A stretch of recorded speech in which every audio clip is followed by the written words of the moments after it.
je te pose cette question. Est-ce que la création du monde dans la cosmogonie Dogon est pareille que la cosmogonie égyptienne? Déjà, en fait, ce que vous ne comprenez pas, c'est que là où nous sommes là, depuis tout le temps, il faut savoir que chacun essaye d'interpréter un peu comment l'humanité a été créée. Et ça se passe, c'est-à-dire chaque explication que chaque tribu donne, il donne en fonction de sa tradition et en fonction de sa compréhension. Donc, c'est pas un fait réel en tant que tel. Donc, chacun peut dire, non, doucement, chacun peut dire ce qu'il veut parce que même quand on va chez les Sumériens, ils disent autre chose. Et donc, personne ne peut donner, chacun donne sa version selon sa compréhension. Parce que ça peut pas, c'est-à-dire, il ne voit pas un être humain qui va dire textuellement et réellement comment Dieu a créé le monde, tu vois. Okay. Donc, chacun, c'est une sorte d'interprétation. Voilà, ça se fait dans... Rapidement sur ça. Déjà, nous, au moins en islam, même si vous ne croyez pas, les gens sont d'accord que le Coran a parlé du Big Bang. Et aujourd'hui, la science... Non, s'il te plaît, j'arrive. Okay. Aujourd'hui, la science est en accord avec cela. Mais quand tu regardes les Dogons, où on te parle d'un œuf qui a été pondu, et à partir de cet œuf pondu, etc., tu arrives chez les Égyptiens, c'est tout autre chose. Non, et tu ne verras aucun historien aujourd'hui donner quitus à la création selon la cosmogonie Dogon, ou donner quitus à la création selon la cosmogonie égyptienne, ou donner quitus à la création selon la cosmogonie sumérienne. Rien de tout ça parce que c'est tout simplement de la mythologie. Voilà, comment on peut pondre eux? Voilà. Il y a te lire un truc rapidement. Même pour le Coran, c'est de la mythodologie. Mais aujourd'hui, les scientifiques qui ne sont même pas musulmans sont d'accord. Quand le Coran dit que le ciel et la terre formaient une masse compacte. Donne-moi le nom. S'il te plaît. C'est ça vos problèmes. C'est la mytho quoi? Si aujourd'hui, les gens sont d'accord qu'à l'origine, le ciel et la terre formaient une masse compacte. Je m'arrête là. Les Dogons, ils te disent quoi? On dit, l'univers dans son ensemble est issu d'un infiniment petit créé par la parole du Dieu Ama. Cet infiniment petit s'étant développé, il forma une vaste matrice, l'œuf de Ama, composé d'un double placenta qui devait donner naissance à deux couples de jumeaux prototypes de l'homme, Ogo et Nomo, accompagnés de leurs sœurs jumelles. Ça, c'est une histoire qu'on trouve en général dans le corps des petits mangas. Quand tu regardes manga, là, c'est là que tu peux trouver ce genre de choses-là, où tu vois œufs, on pond, le monde est créé. Voilà des dieux qui pondent des œufs pour créer le monde. Ça dans le sens de œuf, tu vois. Attends, mais c'est écrit. Oui, je relis encore. Voilà, je relis. Si je lis, si c'est dans mon sens, non, si c'est dans mon sens, vous me dites c'est ce qui est. Le placenta, on dit bien le placenta qui devait donner naissance à deux couples de jumeaux, prototype de l'homme, Ogo et Nomo, accompagnés de leurs sœurs jumelles. Au cours de la gestation, Ogo, impatient, se révolta et sortit de l'œuf. Avant terme, sans attendre son dédoublement, sans que sa jumelle, il sera dorénavant seul, donc imparfait et faible. Il descendit dans l'obscurité primordiale et créa la terre avec un morceau de son placenta. Donc quand Ama a pondu son œuf là, il y a un jumeau qui s'est révolté qui est Ogo. Donc Ogo est descendu dans l'obscurité et c'est Ogo qui va prendre une partie de son placenta pour créer, subhanallah, attends, on est dans quoi là? Ça, c'est pour les Dogons. Maintenant, tu vas arriver chez les Égyptiens, c'est autre chose encore. Or, vous réclamez de l'Égypte. Les Dogons aussi, qui se disent être kémites, disent aussi qu'ils tirent les sources de l'Égypte. Mais on se rend compte que vous ne vous suivez même pas. Mais toi-même, là-même, tu viens de dire quelque chose qui est clair. Tu as bien dit, même quand tu parles de mythodologie, là, il faut comprendre que c'est une sorte d'interprétation. On ne dirait pas de mythodologie, hein. Tu as dit cosmogonie, c'est ça, non? Mais voilà, je n'ai pas dit mythodologie. Attends. Tu as dit cosmogonie, mais quand tu dis mythodologie, c'est la preuve que tu n'es pas un lecteur de ces choses dont tu veux parler. Là. Non. Ok, vas-y, je vous écoute. On ne dit pas mythodologie, on dit mythologie. Ok, ça peut être une réelle linguistique, frère. Et puis sinon, on a répété le mot plusieurs fois ici. Tu vois. Ah, donc c'est ici que tu as entendu ça? Non, bien avant qu'il ne commence son débat, on avait déjà parlé. Si j'ai dit peut-être un mot, peut-être avec une réelle linguistique. Non, la mythologie, on a parlé de cosmogonie, on n'a pas de création ici. Comment le monde a été créé selon les Dogons, comment le monde a été créé selon l'Égypte. Je peux te lire ça aussi. On te parle de Ré, Atum. Voilà, des frères qui se battent, qui se frappent. Tout ce que tu viens de dire là, moi maintenant, ce que je demande, La réalité dans tout ça, là, c'est quoi? La Parce que si réalité, c'est réel, la réalité, c'est que le Coran vient nous dire que le ciel et la terre formaient une masse compacte. ok. Et les deux ont été détachés. Et Allah a fait le travail qu'il devait faire. Il n'a pas pondu œuf. Pourtant, là où on est là, si on regarde la science actuelle, elle est plus basée sur peut-être une autre chose qui est différente de celle-là. Quelle chose? Quelle chose? Donne-moi. Donc, c'est que ta version que tu donnes là, mon compte, on va finir. Bon, je peux pas te dire que je sais quand Tu même. ne trouveras Non, pas, je veux tu dire, ne trouveras pas, tu ne trouveras pas quelqu'un qui va venir te dire que l'univers a été créé à partir d'un œuf. Mais non, moi, est-ce que tu as parlé là? Est-ce que, en fait, d'œuvre que tu es en train de parler là, tu veux forcément m'attribuer cela? Œuf là, non, on prend pour griller pour Non, moi. je te demande, non, écoute, c'est ça, vous faites souvent, et puis vous ridiculisez les gens. Tu es en train de dire, tu dis quelque chose de toi-même et tu veux m'attribuer ça. Tu vois? C'est pas de moi-même, hein. C'est de la C'est pas de moi-même, hein. Maintenant, mais est-ce que ce que tu as lu là, c'est ce que moi je t'ai dit, ou bien, moi-même le livre même, c'est aujourd'hui, moi j'entends parler. Voilà. Ah, d'accord. Le livre Merci. là que tu es en train de parler de ça là, c'est ce que toi-même ta formule que tu viens de donner tout à l'heure là. Quand je vais finir, moi je vais vérifier et puis je vais Voilà. Tu t'as vérifié la cosmogonie Dogon. Maintenant, le problème qui est là, c'est ce que je disais tout à l'heure. Je vais dire quoi? Il n'y a pas une explication nette à cela. On est clair. C'est vrai. Il n'y a pas une explication nette pour la création de l'humanité. Parce que personne n'était là en train de voir Dieu en train de faire tout ça. N'est-ce pas? Dieu aucun. C'est grave. Dieu aucun. Là. Non, ce que je dis là, c'est ce que je suis en train de te dire là, c'est vrai. C'est grave. Mon Dieu là vous explique rien. Il vous fait rien savoir.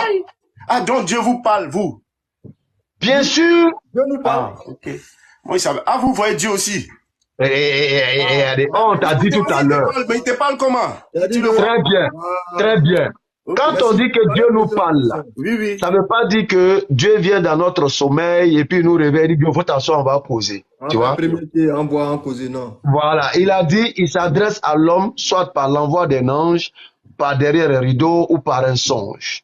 Et il a aussi les prophètes par lesquels il passe pour nous parler. C'est-à-dire des personnes qui ont été choisies. Comme chez vous, vous avez choisi dans certaines civilisations les dieux Zeus, les Akhenaton, les gens qui se frappent toujours pour la gouvernance du ciel ou de la terre. Tu as vu, non? Un peu.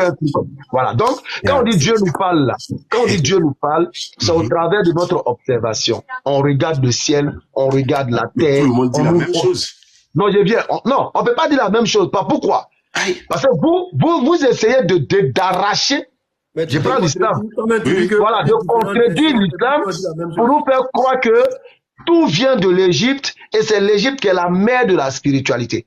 Et la mère de cette spiritualité, dans son incapacité de donner à ceux qu'ils supposent être issus d'elle comment l'univers a été créé, se trouve être contredit par ces derniers-là. En l'occurrence, pour ce que j'ai cité tout à l'heure, les Dogons, qui sont considérés sortis de l'Égypte, qui sont considérés descendants de l'Égypte. Moi-même, ma question, même là, on a dévié. Non, j'arrive, qui logiquement, voilà, qui logiquement, pas encore répondu ma question. Loser, s'il te plaît, qui logiquement devait être censé connaître l'origine de la création de l'univers selon les sources de provenance.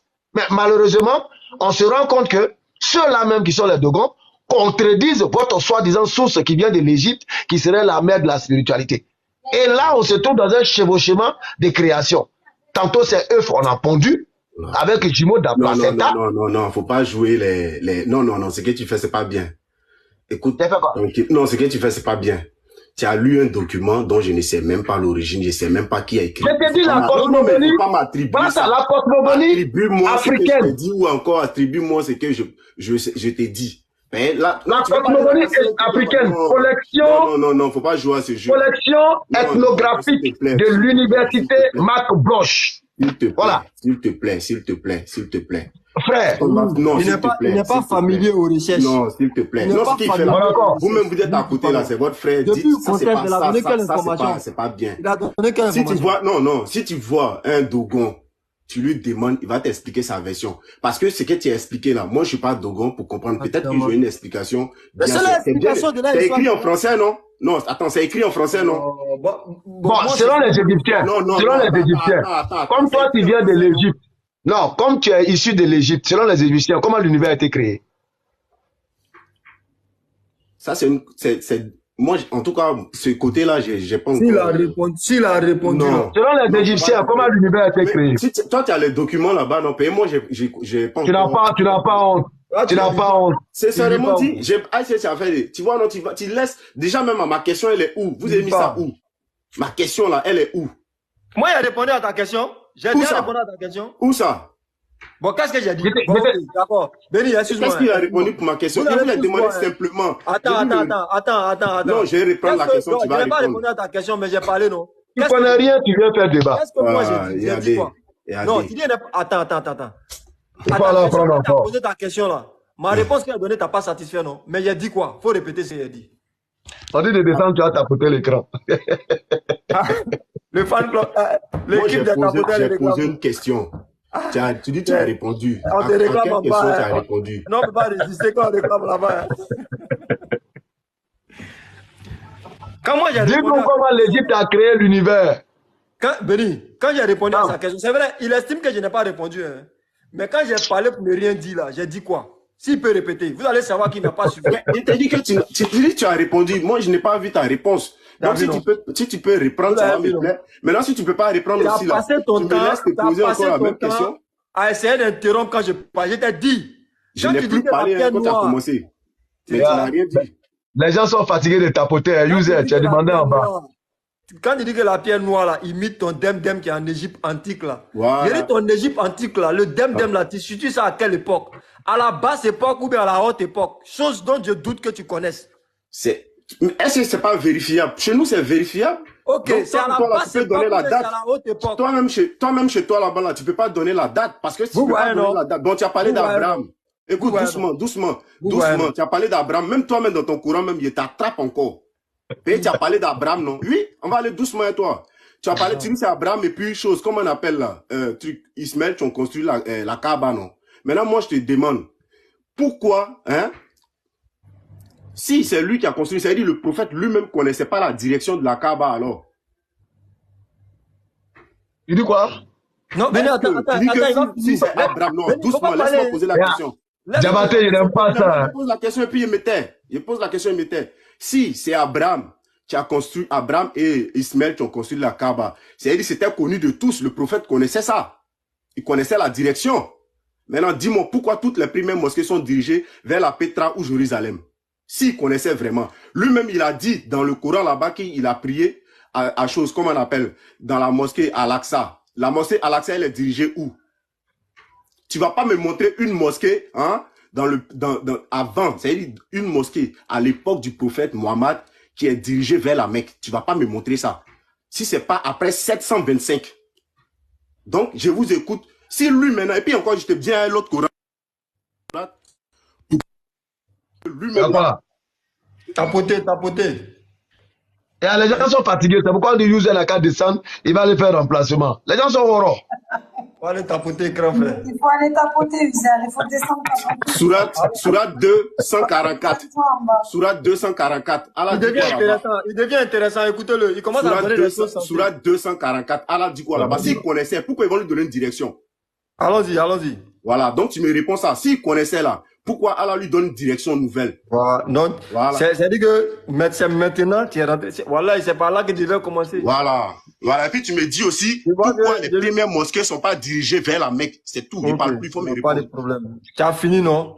Ouais. Je vais te donner maintenant le petit enseignement qui est dans tout ça là. Ok. Tu vois que quand tu es rentré chez nous là, tu n'as pas dit antique et puis c'est resté quoi. Tu as pris verset, tu as donné détails. C'est comme ça chez nous. Parce que chez nous là, il y a une traçabilité dans les choses. Non, si tu veux, je peux te donner date. Viens m'abonner si tu n'as pas, je vais te donner tous les critères tout à l'heure. Je te donne ta réponse. Dans l'islam là, c'est une continuité de quelque chose. La religion que Mohammed a envoyée là, c'est une continuité de quelque chose. Et ce quelque chose là avait une orientation. Cette orientation là, c'était Jérusalem. Et le prophète s'orientait vers Jérusalem. Tu sais ce que ça démontre? Ça démontre le pont qu'il y a entre ces différentes croyances. Là où Israël, comment on appelle ça, a adoré. Je parle de Jacob, je parle comment on appelle ça, je parle de Moïse, je parle de Jésus. Il est en train de dire que, comme le dit la sourate, comment on appelle ça, sourate 2, le verset 286, nous ne faisons aucune distinction. Il est en train de montrer qu'il est avec eux. Non. Maintenant, dans la sourate, disons, dans Genèse 17, à partir du verset 7, là, il y avait une promesse qui avait été énoncée.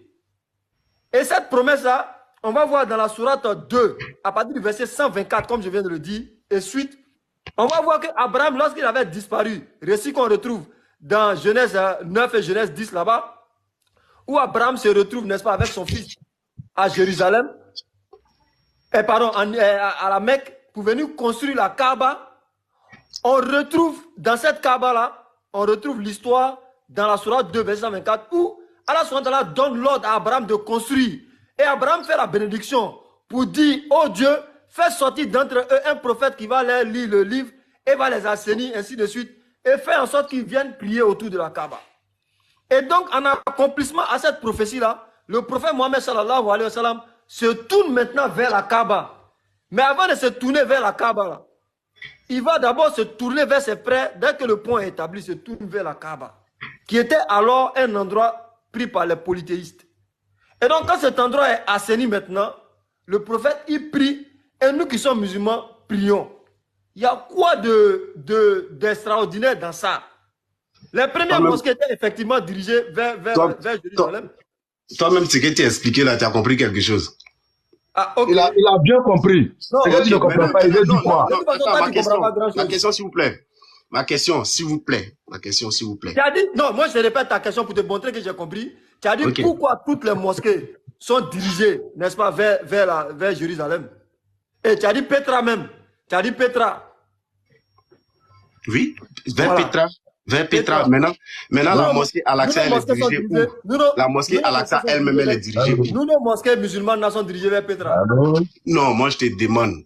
Nous, nos mosquées ne sont pas dirigées vers Petra. Maintenant, moi, ce que je te demande, c'est-à-dire, même après la mort même du prophète, ses compagnons n'avaient toujours pas encore compris que c'est à la Mecque qu'il fallait diriger la mosquée. Apporte-moi le récit. Jusqu'à même la mosquée qui est juste à côté de qui est juste à côté de la Kaaba. Ce que tu dis n'est pas vrai. Le verset que tu as lu tout à l'heure, sourate 2 là, la sourate 2 que toi-même tu as donné là, c'est à qui on parle? Au prophète ou bien au compagnon du prophète? Tout ce que moi je te demande là, donne-moi le Non, quand on dit de tourner ton regard vers la Mecque là, c'est à qui on parle? Au prophète ou bien à ses compagnons? Apporte le la sourate quoi? La sourate quoi? La sourate que toi-même tu as donnée là. C'est 240 combien là? À qui on est en train de dire de tourner le regard vers la Mecque? Au prophète ou bien à ses compagnons? À Mohammed lui-même. Alors, mais comment tu peux dire que les compagnons n'ont jamais regardé vers la Mecque? Mais c'est ce qu'ils sont en train de te dire là. Quand tu regardes là, c'est ce que ça signifie. Ah, quand tu regardes le verset. Mais donne-moi une autre interprétation de cela. Je t'ai dit simplement que toutes les dates sont dirigées ni vers la Mecque. Il n'y a aucune. Mais attends. Non, aujourd'hui c'est les chrétiens. Donne-moi le nom d'une mosquée du 7e, 6e siècle. User, je ne sais pas où tu vas rassembler, où tu vas dans quelle poubelle. Je ne sais pas dans quelle poubelle tu vas. C'est une question simple, j'ai posé. Je te demande, donne-moi le nom d'une seule mosquée du temps du prophète qui est dirigée vers la Mecque. C'est ça. Je peux parler. Est-ce que je peux parler? Moi, je ne sais pas dans quelle poubelle tu t'as cherché tes informations. C'est pas poubelle, vieux, c'est vérifiable. C'est vérifiable. C'est construction. Pour moi, c'est mur. Toi, tu es en train de parler d'écriture. Moi, je te parle de mur, fondation. Écoute-moi, allume ta caméra et montre-nous les références. Montre-nous sur écran, dans un livre. Montre-nous les références. C'est Google. Il n'a qu'à te montrer quelle référence. C'est Google. Tu as vu, non? Toi-même, bon. Allume ta caméra. Je te mets en grand. Toi-même, tu es spécialiste. Toi-même, tu es spécialiste là. Tu connais aucune mosquée du 7e siècle. Voilà. Quand Béni a parlé, demande simplement la mosquée des deux Qibla. Toi, tu connais pas. Il faut demander la mosquée des deux Qibla. Allume ta caméra. Il vient de se piéger. Écoutez très bien, il vient de se piéger. La mosquée des deux Qibla. Oui, la mosquée des deux Qibla. Sa première direction, c'était quoi? Tu connais l'histoire? Bon, pourquoi c'est deux Qibla? Pourquoi on dit deux Qibla? Ok. Il est bloqué, il ne peut pas. Tu as dit quoi? Pourquoi on dit deux Qibla? C'est parce qu'ils vont changer sa direction après. Sinon que la première direction, elle était à Petra ou bien à Jérusalem. Ils ont changé à quel moment? Du vivant du prophète, mais à sa mort. Ah, derrière lui. C'est derrière lui. Bon, tiens, bon, je te dis que tu as une fausse information. Non, écoute, tu as une fausse information. Ah là là. Tu as une fausse information. Bon, dis-moi cette mosquée. D'abord, donne-moi la date de cette mosquée. Faut pas le faire moi, je te donne. Non, là, il est là. Ok, écoute-moi. Il est là, Cam. Écoute-moi très bien, cher frère. Quand tu rentres dans nos sources, là, nous les musulmans, quand tu rentres chez nous, il faut te calmer. Parce que nous, on t'enseigne avec des références. Lorsque le prophète Mohammed sallallahu alayhi wa sallam, il reçoit l'ordre de changer de direction, en fait, quand il dit Qibla en arabe, là, ça veut dire direction. Il savait qu'il y a des gens, n'est-ce pas, qui n'avaient pas l'information. Étant dans la prière, lorsqu'ils ont eu l'information, ils ont changé de direction. Et c'est quand ils ont changé de direction, c'est pourquoi on a appelé Masjid Qiblatain. Non. C'est-à-dire, quand on dit Qiblatain, quand on dit un en arabe, là, ça veut dire deux, en fait. Mais je ne comprends pas. Tu vas fouiller dans les poubelles de ceux qui jettent leur merde sur Internet et tu viens, tu veux discuter, tu veux changer l'histoire des musulmans. Et il ose affirmer que c'est après le prophète Mohammed sallallahu alayhi wa sallam que la direction a changé. Il est allé chercher, il a mis pause. Il oublie même que le prophète a prié dans cette mosquée sallallahu alayhi wa sallam. Vous voyez? C'est triste. Et le verset même s'adresse au prophète. Le verset, dans son énoncé, s'adresse au prophète.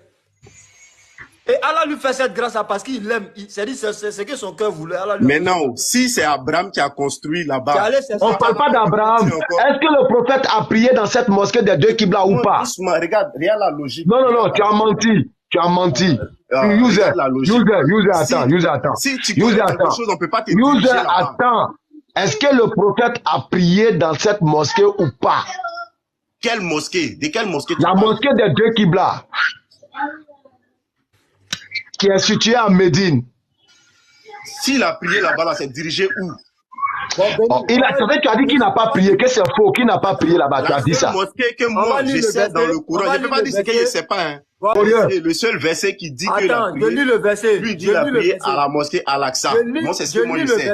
Je lis le verset, tout le monde écoutez. Surat 2, verset 244. Oui, nous te voyons tourner le visage vers le ciel. Voilà.